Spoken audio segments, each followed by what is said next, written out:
윤석열 대통령이 45년 만에 선포한 비상계엄 사태에 글로벌 시장에서 각광받는 식품, 뷰티, 패션 등 K산업도 긴장하고 있다고 한국경제가 보도했습니다.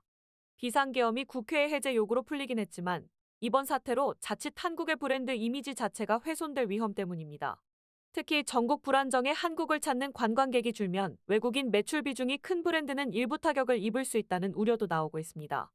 5일 한국경제의 기사에 따르면 당장 비상계엄 파동으로 외국인 관광객이 줄 경우 영향을 받을 수 있는 곳은 CJ 올리브영 같은 뷰티 기업들입니다. 이 브랜드는 외국인 쇼핑 성지로 떠오르면서 K뷰티 특수를 톡톡히 누려왔습니다. CJ 올리브영은 3분기 매출과 순이익이 각각 전년 동기 대비 23.4%, 21.6% 증가했습니다.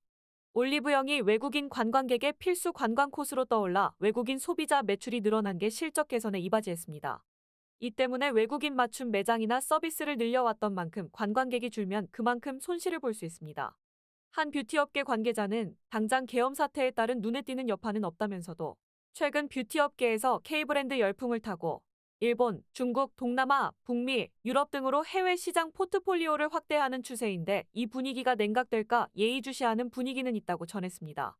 외국인 관광객 비중이 적지 않은 다이소나 무신사 등도 계엄 여파에 따른 부정적인 여파를 일부 받을 수 있다는 분석도 나옵니다. 이날 세계 각국에선 한국에 대한 여행 경보를 발령했습니다. 당장 인바운드 관광객 수요가 감소할 것이라는 우려가 제기됐습니다. 영국은 한국에 대해 여행 경보를 발령했으며 미국, 일본, 유럽연합, 중국 등도 주의를 당부하고 나섰습니다. 면세점업계의 표정은 더욱 어둡습니다. 중국인 단체 관광객 감소, 1인당 구매 단가 하락 등 불황을 겪고 있는 가운데 외국인 관광객 감소가 현실화하면 타격이 커질 수 있기 때문입니다. 환율 불확실성이 커지고 있는 점도 경계 대상입니다. 전날 오후 3시 30분 기준 1,402.9원이었던 원달러 환율은 계엄 선포 이후 1,442원까지 치솟았습니다. 면세품은 달러를 기준으로 판매하기 때문에 환율이 오르면 판매가도 오릅니다. 달러 강세가 심화되면 면세품의 가격 경쟁력이 낮아지는 셈입니다. 호텔업계에서도 관련 문의가 늘어나는 상황입니다. 현재까지 호텔 예약을 취소하는 움직임이 눈에 띄진 않지만 상황에 대한 문의를 해온 외국인 관광객들이 심심찮게 있다는 게 업계의 얘기입니다.